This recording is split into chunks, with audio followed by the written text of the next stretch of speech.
Ma tulin just Ukraina visiidilt ja rääkisime sealse parlamendirühma, Eesti parlamendirühma esimehega parlamentaarsest diplomaatiast. Ja tõepoolest natuke piinlik oli seal. Meil on ligi pool meie kolleegidest kuulub Ukraina parlamendirühma. Aga Ukraina kolleegiga rääkides, ei saa nagu võrrelda. Meil on palju väiksem, töö on palju intensiivsem, meil on pigem plakatlik ja selline deklaratiivne. Me võtame palju deklaratsioone vastu ja kõik see. Ja nii palju siis Ukrainast. Ühtaegu nii rahvusvaheliste mõttekodade kui ka mõjukaid lääne väljaandeid lugedes ja Eesti valitsuskommunikatsiooni ja meediat lugedes tundub mulle juba ammu, et ma elan sootuks erinevas inforuumis. Sama tunne valdas mind täna, kuulates välisminister Tsahkna ettekannet. Euroopa välispoliitikat juhib praegu kes? Kaja Kallas. Inimene, keda ei lasta ei Valgesse Majja ega Kremlisse. Inimene, kelle üle naerdakse Euroopas ja kes on välispoliitiliselt kasutamiskõlbmatu, kuid keda poliitilise stabiilsuse säilitamiseks Euroopas ei kutsuta tagasi. Eesti välispoliitikat juhib Margus Tsahkna. Mees, kes on lubanud Ukraina võidu tagamisel minult ja kõigilt teistelt Eesti maalastelt küsimata meie naha mängu panna.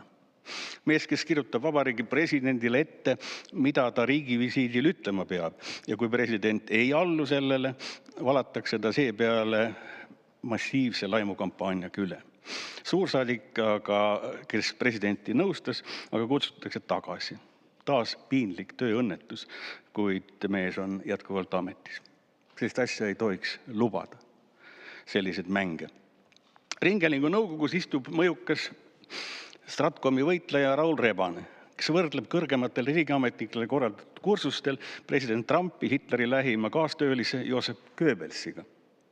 Taas piinlik tööõnnetus, kuid mees jätkab julgelt ametis. Kuid Eesti praeguses poliitilises reaalsuses pole kõik see imeks pandav. Olukord, kus vaid 15% rahvast usaldab tänast valitsust, saavadki sellised inimesed ka Eesti välispoliitikat juhtida. Ameerika Ühendriikide president Donald Trumpi pidev naeruvääristamine, ultimatiivsed nõudmised, kuidas USA peab käituma ja nii edasi, on lubamatu. USA riiklik julgeolekustrateegia räägib Euroopale pühendatud 83 real sootuks muudest asjadest, millest nii Euroopa kui ka Eesti välispoliitika juhid vaikivad. Pigem tundub, et me elame sootuks teises reaalsuses ja püüame meile mitte sobivat informatsiooni maha vaikida. USA riiklikus julgeolekustrateegia järgi peaks kõige tähtsam olema hoopis Venemaaga strateegilise julgeoleku tagamine. Paraku on nimetatud 83 rida ametlikult maha vaikitud. Ja USA luurekoordinaator Talsi Kabard on öelnud, et Euroopa Liit ja NATO ihkavad sõda Venemaaga ja tahavad sinna ka USA tõmmata. Eesti tänane valitsus on loonud teadlikult kuvandi, et Eesti on rinderiik. See on aga kuritegelik ja külvanud hirmu ja vähendanud soovi luua selles nii-öelda rinderiigis oma pere ja tuua siia ka oma lapsed siin ilmale. Selle tulemusena on saanud hoogu niigi tugev demograafiline kriis. Jah, tõepoolest, Ukrainas ja Venemaal on keskmine laste arv ühe naise kohta veelgi madalam, kui selles osas sarnanevad meie naised, keskmine viljakus 1,19, täna juba Ukraina naistega 0,99 keskmine. 2005. aastal kirjutas professor Taagepera, et Eesti rahva püsimine on praegu suuremas ohus kui Nõukogude okupatsiooni ajal pärast suurküüditamise lakkamist. Praegu on nii, nagu meil küüditatakse igal aastal 7000 last, kirjutas Taagepera. Ta rääkis välisminister Tsahkna, et meie erilise tähelepanu all on Venemaa poolt Ukrainast küüditatud lapsed. Laste küüditamine on võikam inimsuse vastane kuritegu. Me räägime täna välispoliitikast.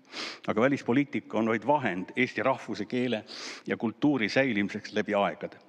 Siin tuulepealsel väikesel maal, kus veel räägitakse eesti keelt. Sellises olukorras ärbelda, et meie jaoks on kõige tähtsam oma nahk Ukraina võidu nimel turule tuua, pole just minu meelest kõige adekvaatsem. Meie kõige tähtsam ülesanne on teha omalt poolt kõik, mis vähegi võimalik, et iseseisev Eesti riik püsiks. Soovite te lisaaega? Jah, sooviks küll. 3 minutit lisaks, palun. Aitäh teile, olen tänulik. Väikse piiririigina peame suutma säilitada kõigile vaatamata kaine pea Peaksime vähem ärplema ja oma sõnu ja oma sõpru naeruvääristama. Ukrainat tuleb loomulikult toetada, kuid seda ei tohiks teha nii plakatlikult kampaania vormis ja lubades asju, teades, mis tegelikult võimalik ei ole. Kuid kahjuks kõik see jätkub veel terve aasta, tekitades Eestile tõenäoliselt veel palju kahju. Kuid üks on kindel, siis tuleb murrang. Rahvas kukutab tänase liberaalse ja Eestile ohtliku režiimi. Ma olen lootusrikas. Mõtleme siiski oma peaga ja mõtleme eelkõige Eestile. Aitäh!